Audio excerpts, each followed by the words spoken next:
Hello, everyone. Welcome to another episode of Caregiving Gen X Style. I'm Steve Mullen. And I'm Jennifer Mullen. One of our earliest episodes of CGS was focused on our struggle to get Nana's house cleaned out when she moved to assisted living. Struggle seems like a really light word, Struggle, but yeah, you keep very going, light Steve. Word. We urged our listeners at that time to pare down their loved ones' unneeded belongings before they get to the point where we were. Yes. In this episode, we're going to talk to an expert on how to go about doing that. But first, Jennifer, how is your mom? Gagi has had a bit of an adventure over the last couple of weeks. She really has. For any of you out there who also pay attention to our Facebook page, Steve posted something on there about our recent incident, but I'll just summarize it here. So she was sitting in her recliner, and one of the things that a gift that my brother had gotten her a while ago, which is a delightful gift, is one of those bird feeders that suction cups to the window, and it's across the room from her recliner. So her cat was sitting on the arm of her recliner and spotted a bird across the room and decided to take a flying jump leap across the room, and in her way was Gagi's hand. And so Lucy Rose basically used her hand as a launching pad, and you know how papery thin their skin is. So when I say it looked like a crime scene, I am not exaggerating. And in fact, we've talked about this before, how fortunate I am. I was working from home, but she didn't want to bother me, so she called you, Steve. Well, she actually texted me and said, can you come over? Classic Gagi, And though. I said, why? And then I just called her. Right. She's trying not to bother anybody. But anyway, so you went over first. And also, again, she's very fortunate. She has a wonderful neighbor right next door, and her neighbor had gone over to help out as well. So we ended up at an urgent care. Long story short, it was a massive, I don't just mean scratches on her hand. I mean, it was almost like this V-shaped flap of skin that just got sheared away off the top of her hand. A lot of blood. And the folks at urgent care were just absolutely wonderful. Got it all bandaged up. You know, maybe if she were younger and her skin were a little thicker, it might have been stitches, but I don't even know how they would stitch her skin together at this point, it would honestly. not have stayed. I don't think so. The stitches would have torn right out. So, yeah, like steri strips to keep it connected. So, and, you know, of course, that meant a round of antibiotics, a tetanus shot, a trip to the vet for her cat to get her claws trimmed the following day. And of course, you know, nothing is ever quite super easy with Gagi. I stayed with her that first night, and the antibiotic made her sick to her stomach. So then she was up in the middle of the night with that. Took us a couple days. I stayed with her 2 nights. My brother stayed with her 1 night. So, you know, a little mini adventure. But I was also reminded, you know, Mom and I settled in. We watched a couple of chick flicks. I never watched the Today Show unless I happened to be spending the night at her house. So we had coffee and watched the Today Show together. So we made the best of it. Yep. So she's doing well though, and the hand is healing as best it can be at this point. So that's good. Good. So that's how Gagi is. Steve, how's your mom? Well, it's funny you should mention bird feeders. I had a couple of things that were in my head, and I couldn't decide which one to talk about, but you mentioned bird feeders. So longtime listeners will know that the bird feeder issue with my mother is a long-running thing. She, too, used to have a suction cup bird feeder that I had to fill every single time I went over there. Now she has one that hangs on a shepherd's crook. So it's one that has a cage around it and then a plastic sleeve that holds the bird's seed. And the whole idea behind that is that the squirrels can't get through the cage, but the birds can stick their beaks through. Squirrels like George here. Yes, George can't but she is through. very anti-squirrel eating her bird seed. So she also had woodpeckers. I saw one of these woodpeckers once, and I said, wow, that's a pretty big woodpecker. And then the very next time I was over there, that plastic was just broken all the way through. And I said, what happened? She said, I don't know. And I said, the best we can figure it, the woodpeckers were going at it. Wow. And just burst Pounded right through it. Oh, my so goodness. now she has a new bird feeder. Yes. Which I think the gap between the cage and the plastic is enough where even a woodpecker can't get in there. But we'll see. Yeah. We'll find out. And once you have the bird feeder, it's really hard for them not to have it because it provides a lot of entertainment. It really does. It absolutely does. Yeah. So yeah, that's the bird feeder saga with Nana continues. Adventures at the assisted living facility with the birds. Yeah. So let's get into our episode. Rightsizing means finding the happy medium between too much stuff and not enough stuff. And of course, I have to mention now, because we're Gen Xers, the Berenstain Bears and too much stuff. Yep. It's one of my favorites. I know it is. That's how we used to try to get the kids to clean out their toy boxes. It's true. Yeah. You don't want your loved one to go without, but if they've lived in the same home for a long time, there's a very, very, very, very good chance that they have a lot of stuff they will never, ever need again. Not just a very good chance. 100%. I will would have a say, whole bunch of yes, stuff. It's at the very least 99.99999% chance that they've got stuff they do not need. Yes. Well, our guest for this episode is Jeannine Bryant. She's a seasoned senior moving specialist and founder of the company Easy Rightsizing, which helps people with the big cleanups like the one we talked about in our Nightmare of Cleaning Out episodes. And Jeannine, I have to say, I sure wish that we had known about you a few years ago when we were going through the Nightmare of Cleaning Out. So I'm very much looking forward to this episode. I know our listeners are looking forward to it. So welcome to Caregiving Gen X Style. Thank you so much, guys. I'm so happy to be here, and I hear that all the time. Where were you a couple years ago when we needed you? So it's something that everyone can relate to. Well, we want to ask something we always ask our guests. How are your parents? Sure. Well, it's down to just my dad now. My mom passed away at the very young age of 57. She almost 20 years ago. She died of colon cancer. So it'll be 20 years this December. And so my dad is, he will turn 79 here in just a couple weeks. And so he lives up in North Dakota. That's where I grew up. He's a farmer, and he still helps out on the farm. My brother is up there, and my brother runs the farming operation. So I have the unique perspective. Unlike you guys, I'm the absent out-of-state daughter, which is a whole different dynamic, you know? But he is a stubborn old North Dakota Norwegian farmer, and you can't tell him anything. And so we try not to. We just try to kind of manage the chaos. But one of the best things, I think, for his aging journey has been just the constant exercise that comes along with living that farmer lifestyle. And so that has kept him fairly healthy, all things considered. Now, he's got heart issues. He's got type 2 diabetes. He fell. He was doing something he shouldn't be doing, and he fell and had a traumatic brain injury 3-4 years ago. Oh, wow. And, you know, that's the kind of thing. He's a stubborn old guy, and you can't tell him much. So that's the kind of thing that happens in that kind of a situation. But overall, he's doing pretty good. Definitely glad to hear that. And it's reminding me, we had some listener feedback a couple of episodes ago that it was, I think, an email that we read in similar situation, right, Steve? Wasn't someone's dad like trying to get up on a tractor? Yeah, he decided to try to get up on the tractor and got stuck about halfway up and then fell off. Yeah. Right.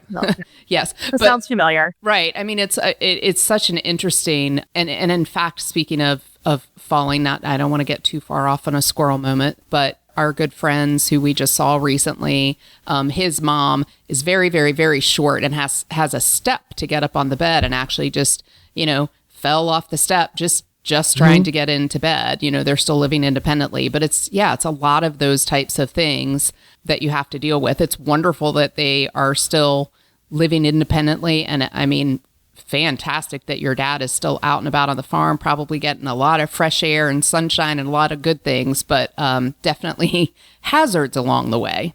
100%, yes. And we try to remind him of that. It's kind of my brother's job to kind of manage all of that as best he can. So, yeah. And I'm very grateful to him. I try not to, take that for granted, because doing the work that I do, I see it's a very different situation for the in-town kid and the out-of-state kids, right? And I try not to come busting in and having lots of opinions about things, because I know I'm not the one there day to day. Well, that is amazing to hear you say too. We have done episodes in the past where we talk about all of the different types of caregivers, and just hearing you acknowledge, right, that you're not the person who's right there every single day and Yep. not trying to come in and say, oh, let's change all the, all the ways that you're doing things. So I have no doubt that your brother appreciates that perspective from you. So Jeannine, let's start by you giving us an overview. Tell us a little bit about your company, Easy Rightsizing. Yes. So I started Easy Rightsizing. It's really an educational platform, and it came out of my experience of being a senior move manager, which I have been for 17 years. I have another company that is a service-based company in Lincoln, Nebraska. That's where I live, and we help seniors who are downsizing and moving. And so I have a team of 25 folks, and we help them. Our typical client is someone who's been in their home for several decades, 20, 30, 40, 50 years, and they're downsizing to a retirement community. Most of the time it's independent living for that first move. And so they're giving up half or more of their square footage, which means they have to get rid of half or more of their stuff, and it's very overwhelming. So we help them through the process of measuring and creating a floor plan, figuring out the furniture that will fit in there. We help them sort through the little stuff in their cupboards and closets. We bring the boxes, we do the packing, we manage move day, and we get them unpacked in their new home after the move. And then we also run estate sales and online auctions. So we help empty out the old house after the move is over.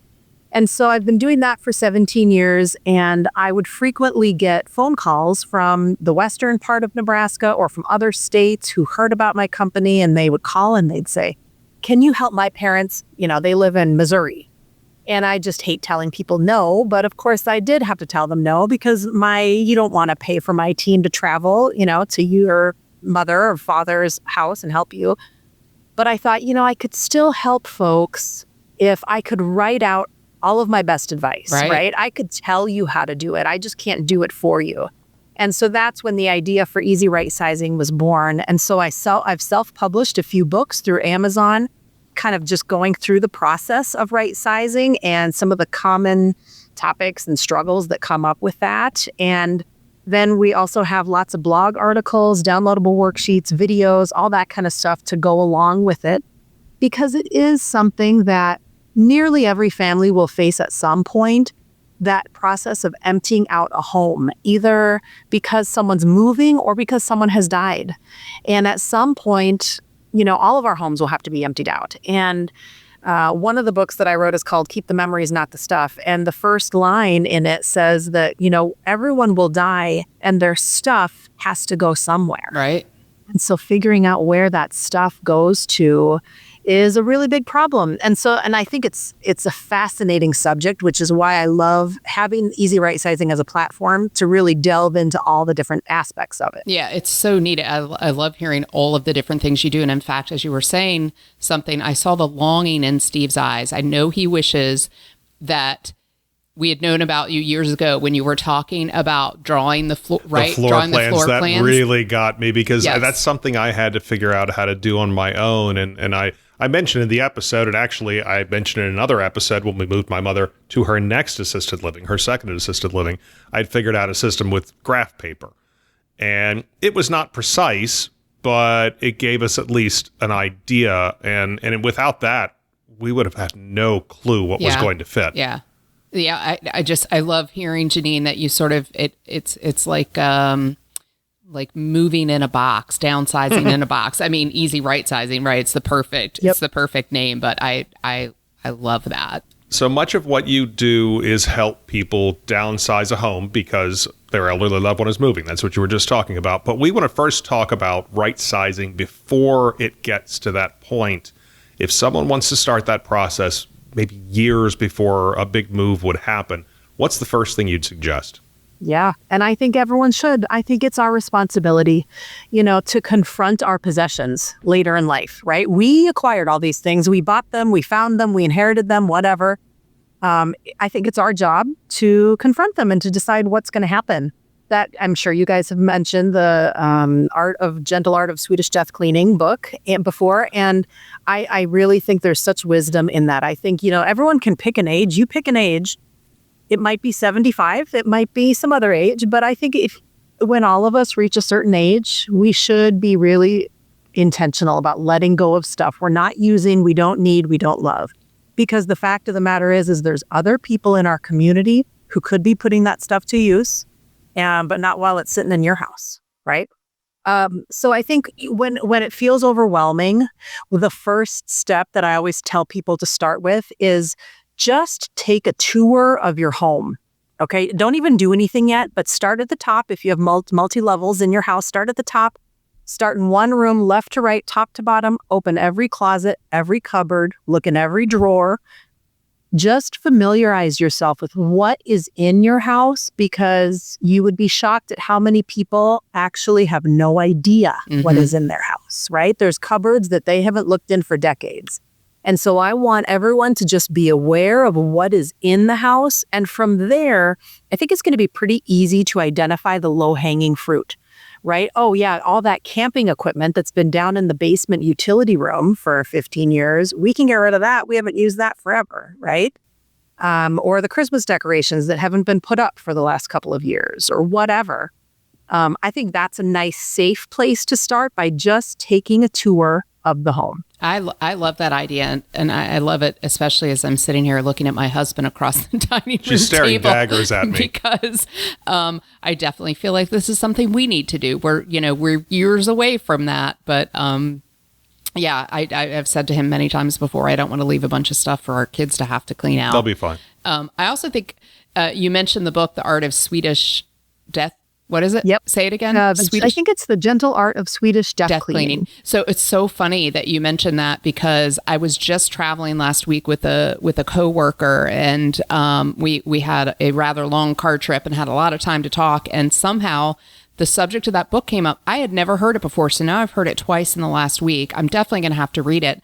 But she was talking about, so she's younger than I am quite a bit, which means her parents are quite a bit younger, but she was talking about her father. So he's a retired career military man.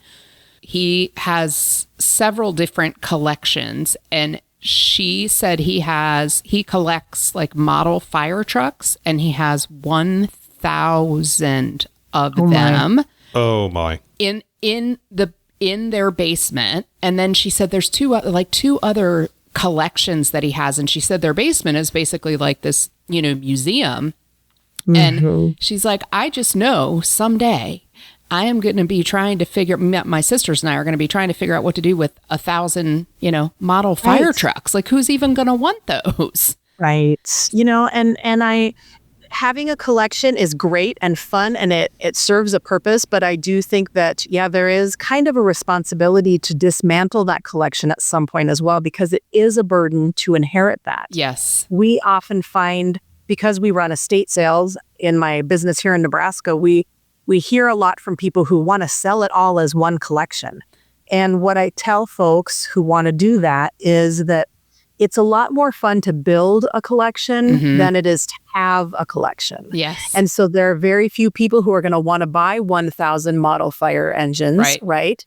They might want to be building their own collection, and so they're only going to want certain ones.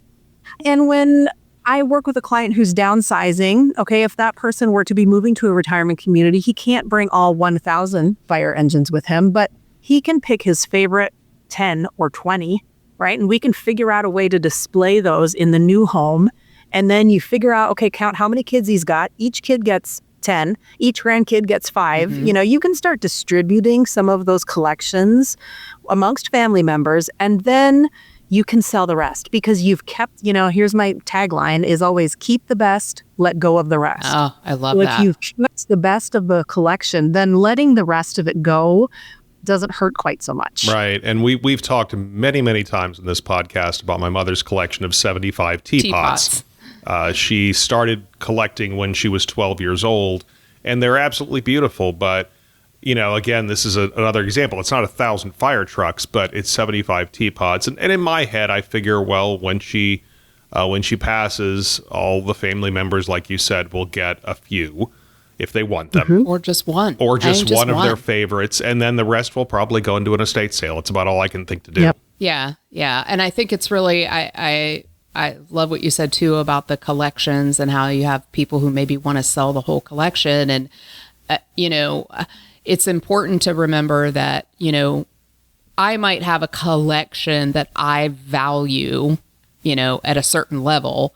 But right, that's not necessarily going to translate to somebody else. In fact, it's probably most likely not going to translate to somebody else.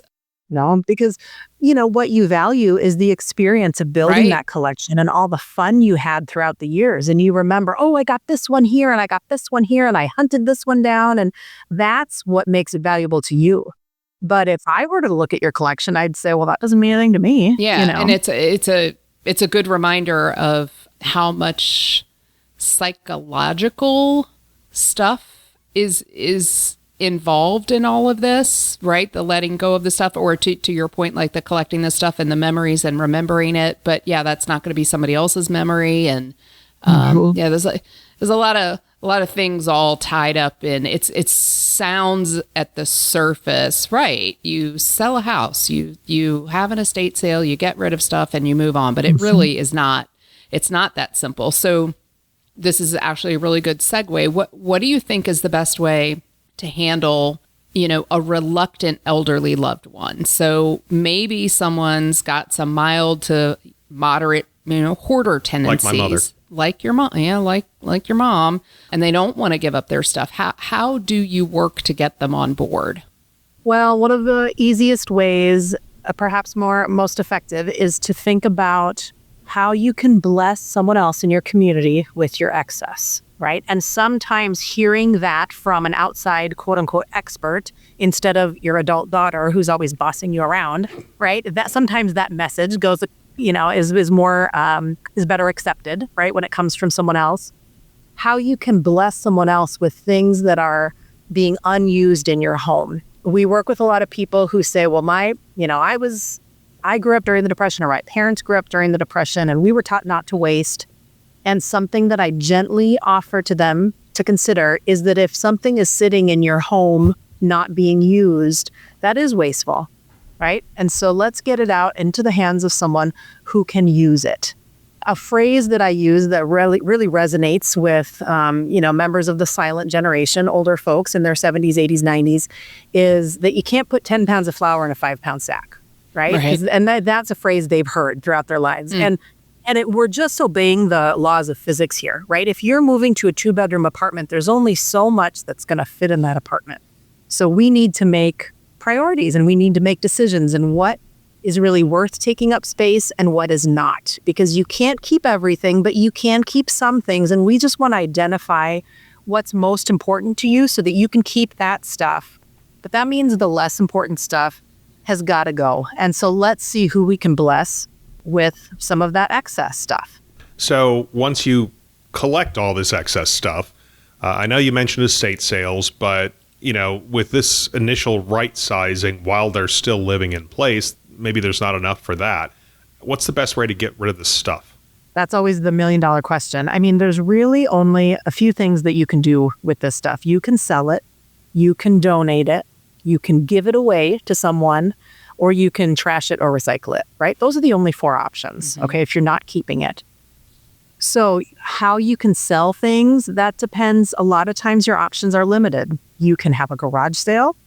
You can contact a local company who maybe can sell it on consignment for you. You can contact maybe a local antique buyer and see what they'll give you for it. If you want to go through the trouble of setting up an eBay account and learning how to ship and print the labels and all that kind of stuff, go for it. But just be aware, go into it eyes wide open with the amount of time and energy all of that is going to take for you. Right. And we talked to an estates in the second part of the Nightmare of Cleaning Out. We talked to an estate sale company owner, and it was obviously she runs the estate sales, but we talked for quite a while about the whole eBaying or Facebook Marketplace or whatever, particularly Facebook Marketplace. So many people say, I'll be right over there to buy it, and they never show up.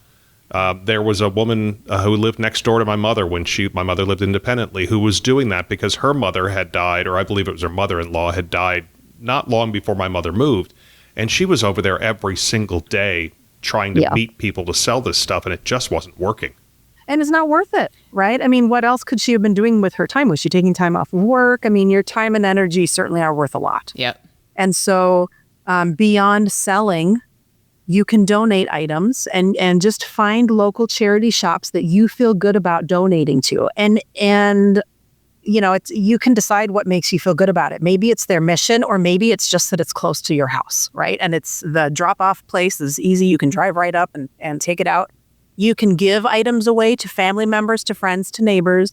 I like using Facebook to give things away for free. Mm-hmm. I have done that several times. I told you earlier in the episode that my family is Norwegian. We come from North Dakota, and there's a lot of Norwegians up there. So I have a lot. My mother was an only child, and she was also an only grandchild. So she has a lot of inherited old things. And now, of course, it's me and my brother. So guess who ends up with all that stuff? Me. I had a lot of very tattered, very old Norwegian Bibles. Oh, wow. And I don't know how to read Norwegian. Okay. And so I actually was just looking at them the other day. I still have 2 that are kind of on display on a bookcase in our basement living room. But the rest of them, I thought, I don't need to keep, I had probably 7 or 8 Norwegian Bibles. I don't need to keep all of these. Mm-hmm. How can I didn't want to throw them out. How can I find a good home for them? Giving away something like that for free on Facebook is great, because you find someone, there's lots of local free Facebook groups for your local city. You find someone who's thrilled to get this item, and you send them a private message. You say, hey, this is the address. It'll be outside on my front stoop. They come get it, and it's gone. Right. And it's found a good home. So giving things away for free is wonderful. And then to trash and recycle things that are not a good donation item. I really am an advocate for only donating things that are actually useful and that can be put to good use and that will sell and make this charity some money, or will be given to someone and they'll be glad to have it. If your item doesn't fall into those categories, it doesn't always feel great, but eventually everything does end up in the landfill. Right. And we don't like to think about that, but it's the truth. Yeah. So if we want to decrease waste, we need to stop purchasing new things. Oh my right? gosh. Yeah. So, I could go off on a really long squirrel moment on that at the moment, for Jennifer sure. could go on a tangent, and it wouldn't be the first time she went on that tangent. Right? Yes, I don't understand. There's a reason we have so many self-storage places in this Oh my country. gosh. We Absolutely. all Drives have Right? me What a too much waste. stuff. It drives me insane. Stop buying stuff. Yep. And, to be aware that sometimes getting rid of all of this stuff is going to actually cost you money. It's going to cost you something, either time, energy, or money. Mm-hmm. And so calling a place like 1-800-GOT-JUNK is also an option, and they will come over. Now, you got to have it boxed up and ready for them, but they'll come over and they'll pick it up, and then they'll distribute stuff. It doesn't just all go straight to the landfill. They'll donate some stuff. They'll, recycle some stuff, but you're writing them a check to take it away. And sometimes that's what has to happen. Yeah. Yeah. You're right. I think there is a lot of balancing out what is your time ultimately worth, for sure. Well, let's talk about if your elderly loved one is actually moving. So let's just say they're currently living in a house, they're moving to an assisted living, a nursing home, or, maybe even to live into, a bedroom in your own home. You're talking about a really gigantic downsize. So we have referenced, Steve and I have referenced before, our real life experiences with our struggle to get his mom's house emptied out for sale. And so my question to you is going to be, how do you get started on this project? Because one of the things that I remember so vividly, the first time that Steve, you and I walked into your mom's house, it was empty because she was in skilled nursing, I think, at that point. And this was definitely, I don't think the full gravity of the situation had completely dawned on us yet. It's right? true. We were sort of at the start of that journey in a lot of ways. But I remember you kind of walking around her house in circles and just having this like deer in headlights look of absolutely. like, I don't even know where to start. Now, thankfully, Steve, you are married to me. Yes. And I am very organized. You are. I'm very I'm going to jump in. I'm going to, sort of put a plan together. You're going to hurt your arm patting yourself on your back. I know, there. but I'm okay with that. But seriously though, Jeannine, where do you, because it is very overwhelming. What is your best advice on how you even start the project? Yeah, you always start with the furniture. You take measurements, like we were talking about, take measurements of the furniture that they would like to keep, take measurements of the space they're moving into, and match them up, because the numbers don't lie. And so doing the floor plan first will help you figure out what furniture will fit where, and that also helps you have a game plan for moving day. when the moving company or the grandsons or whoever's moving that furniture is standing there holding it saying, "Where do you want it, ma'am?" Right? Then you know exactly where it's going to go. Because having the floor plan done first does a couple of things. It helps the older adult who's moving begin to visualize what that new space is going to look like, because then they're going to know exactly what furniture is coming with them.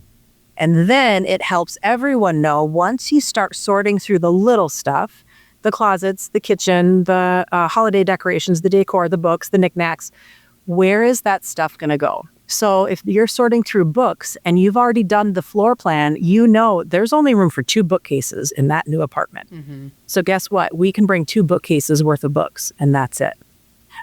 If you're sorting through the hanging clothes in the closet, you can take a tape measure and measure the hanging space in the new closet, and then measure the hanging space in the old closet, and do some subtraction and figure out, okay, we got to get rid of half of these hanging clothes. That's a good one. Okay. And so that's why I always say we got to start somewhere. Let's start with the big stuff, and then that will inform as we're sorting through the little stuff. If you're sorting through knickknacks and keepsakes, okay, Mom, you've got 2 curio cabinets that we can fill with knickknacks, and that's it. So whatever knickknacks we're keeping, they have to fit in these 2 curio cabinets. And so to never let them say, "Oh yeah, I want to keep that," you always have to have that follow-up question of, okay, but where is it going to go? And be wary of the response, "Oh, in the guest bedroom closet," because have you guys ever heard of Fibber McGee's closet? Do you guys know what that is? I have not. No. Okay. I haven't either, but a lot of our clients talk about Fibber McGee's closet. It's from some old TV show or something. And you can be, you have to be wary of saying, "Oh, it's going to fit in that second bedroom closet," because that closet's going to fill up pretty quickly. And so you have to, don't let them off the hook. If they say, "Yes, I want to keep it," it has to have an answer of where is it going to go. And then that is how you pack the box too, because you pack the stuff in a box and then you label the box where it's going to go to. So if we're packing stuff and it's going to go in the second bedroom, then we're labeling it second bedroom. That's why everything has to have a home even before we move it. So a couple of things about what you were just saying. First of all, you keep talking about the layout and the plan of the room. It's making me feel like such a genius. Oh my gosh! For doing this. Now Steve is going to hurt himself. My head is just ballooning. I may not be able to get through the door. I remember being very impressed. That is exactly what I did, and what I liked about it was I even went as far as to do little cutouts of what the furniture looked like, and my mother could then, despite the fact that she couldn't see the new apartment because she was in skilled nursing and couldn't be moved at the time, she was able to rearrange and decorate the room the way she wanted to. Yeah, and so absolutely. When we moved in, she knew where everything was going to go because she could just look at that sheet. Now, which is true. Well, no, so I'm sort of, it's kind of a segue into when we moved the next question, the second move. Yeah, when we moved her the second time into the smaller assisted living, the smaller apartment at the other assisted living. We lost some space in the second facility. move. And Steve did the same thing again.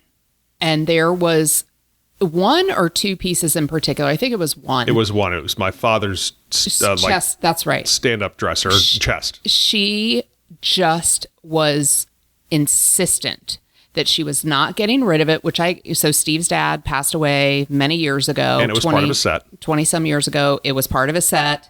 And she was just insistent that she was going to find space for it. Now, I will say, your mom is amazing with spatial relations. She really is. You did not get that from her. I'm terrible at spatial relations, too. She somehow does make things fit where you think they're never going to fit. That's correct. But that was a really sad moment in the apartment that day. The movers are moving the furniture in. Right. So what we finally had to do, I kept telling her, "Mom, I don't think the dresser's going to fit. Mom, I don't think the dresser's going to fit." And she kept saying, "Oh, we'll figure out a way to make it fit. We'll figure out a way." And we basically, the only thing we could do was have the movers move it in there and show her that it simply would not work because she's in a wheelchair. She needs room to get into the bedroom and around things to get to, where the bed or the closet or whatever. And yes, it was a sad day. There were tears and stuff. So let me ask you. Well, but wait, let's talk about, though, your mom was able to find joy when she finally realized it was not going to fit in her apartment. Where is it now, Steve? It is in our son's bedroom because he actually, interestingly enough, the dresser he was using was her dresser for when she was a teenager, which was very small. Yes. And so it really didn't fit much of his stuff. So it was replaced by my father's dresser, which was significantly bigger. And her childhood dresser then went to our daughter in her new apartment because she had a space to put it. Yes. So it all worked out, and she's thrilled that he has it. Yes. But she was just thinking we were going to take it to the dump and get rid of it, which obviously we were never going to do. Yeah. But so let's ask you. You have this elderly loved one. They're reluctant to get rid of a piece of furniture that just simply is not going to fit. How do you recommend that that's handled? Yeah, everything you guys just said is exactly right. I mean, if you can start by measuring and having a floor plan and showing them on paper that it may not fit, if they are insistent on seeing it, that's fine. Going into it eyes wide open, it's going to make the move bill more, right? It's going to take more time for the movers. And if you're fine with that, fine, great. Okay, so then show. The other thing would be if you're insistent on keeping that, okay, then which other piece of furniture can go, right? I believe we had that conversation, yes. Right, yeah, and if nothing can go. And so then my second suggestion would be to say, Mom, it's okay, I'll take it to my house. Yeah. Yep. And sometimes you just have to do that to put their mind at ease. And I'm not saying you have to keep it forever, but maybe keep it until after they pass away. And then you still don't have to keep it forever. And they're not going to come back and haunt you no matter what they say. Because that's kind of the next step is that the second generation has a lot of guilt of getting rid of things, that they inherited from their parents. But it's at that point, I mean, I always say people over stuff always, right? We save the relationship over the stuff. And in that moment, making her feel good about this next depressing transition, right? Now I'm going to an even smaller apartment in assisted living. This is not a happy transition. Right. To help her feel better, say, it's okay, Mom, we're going to take it to our house. And the fact that your son actually wanted it makes it even better. And then, hey, take a picture of your son next to the dresser in his room. Say, look how great it looks. I mean, you can make her feel really good about that. I actually did. Well, I took a picture of it in the room, not with him next to it. I should have done that. But he also ended up with her queen size bed that was never going to fit in there. So he's happy. He's got a whole new room. Yeah. Yeah. Well, and it's something you just said too, Jeannine, reminded me. So I can remember this was from years ago. My best friend telling me stories of her mom. At the time, they lived in different states, and every time her parents would come down to visit, her mom was always coming with boxes of stuff to pass on to her. And I remember my best friend saying to me, she can't throw it away. She can't bring herself to throw it away. So she just wants to bring it to me. And then I have to figure out what to do with it. And, my friend typically didn't have a hard time yard saling stuff or figuring out how to downsize stuff. But it was a frustrating thing that went on for years every single time her parents would come down. So again, that psychological thing, right?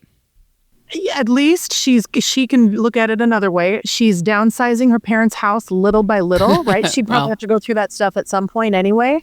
My dad does the same thing. He lives up in North Dakota. If he drives down to Nebraska, he would bring me boxes, and his line to me was, Jeannine, I have a no return policy. And so it was my job to do That's great. And then, but the second part of that is, okay, then when you come to my house, don't ask, where's this and where's this and where's this? Don't ever ask, right? Because I'm keeping some of it, but I'm not keeping all of it.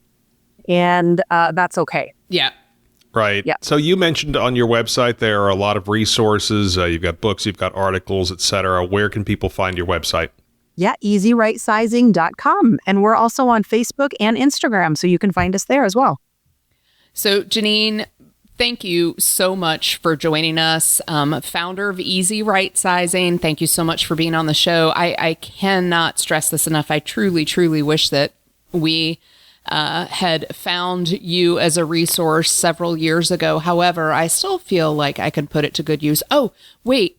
I realized I just had one more question for you too, Jeannine. So we talk a lot about how the fact that Steve and I are part of the sandwich generation, we're caring for our parents, and then we've also, our kids are still in the mix. One thing I really struggle with, and I guess it's the same thing, it's just moving down a generation. I'm saving a bunch of things because, gosh, won't my kids want them someday? They're not things that we are using anymore, but they might be Christmas decorations that they might want someday. I don't even know how to get in my own head and figure out, are they actually really going to want that someday? Do you have any suggestions for that too? Yeah, it's such a common problem. My suggestion is to set a limit, right? Decide how much is enough and how much is too much. And you get to decide that. So is it going to be 2 boxes of things, of keepsakes you keep for your kids, or 1 box per kid, or 3 boxes per kid, or whatever? Sometimes people keep a storage unit, right? But if you think about, and also what kinds of things are you keeping? A lot of times, we run into folks who are keeping baby clothes, from like the 80s for their kids or their grandkids. And, the new mom is like, okay, I don't want these like clothes from the 80s, please. I want new clothes for my baby.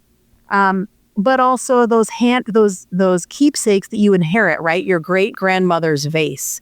If someday you want your kids to care about great-grandmother's vase, then you have to have it out and you have to use it and or talk about it. Okay. Because your kids perhaps never met your great-grandmother. Right. So they're not going to keep it for her benefit, but they will keep something like that because they remember their grandmother talking about it and or you talking about it and telling them why it's important, where it came from, or maybe they'll just keep it because they remember it sitting on your buffet, right? Their whole childhood, it was sitting out.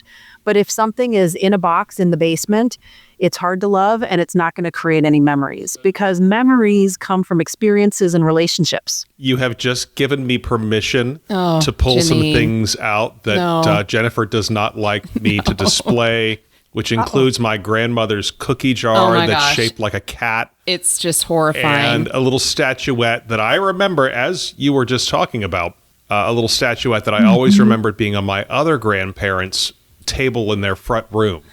And Jennifer's been trying to get me to get rid of for a long time, and by the way, is just in a box in my office right now. So you've given me permission to pull these things out, and I thank you, Jeannine. I really do. Maybe it can go on a shelf in his office, right? It doesn't have to be like in the living room. Well, then it's not public enough then. Okay, it needs to be out on display so everyone can see it. Does it really? Yes, it does. No, I really don't think so. It actually does. All right, I think we were about to wrap up the show. It now seems like a good time. It's probably a good idea. Jeannine Bryant, founder of Easy Rightsizing, thanks for being on the show. Yeah, thanks for having these conversations. They're important, guys. Yeah. And before we go, just a reminder that we are in the middle of our summer schedule now. That means the next episode will come out in about 1 month. Once we get to September, we'll go back to every other week. Thanks to everyone for listening to this episode. If you want to get in touch with us, you can email us caregivinggenxstyle@gmail.com. You can send us a text or a voicemail at 804-723-1221. You can find us on Twitter or Blue Sky. The handle's there. It's both at Gen X Caregiving. We're also on Facebook. You can just find that by going to the link in the show notes for this episode and clicking on it, and it will take you right there. We hope to hear from you soon. Have a great day. Good night, everyone.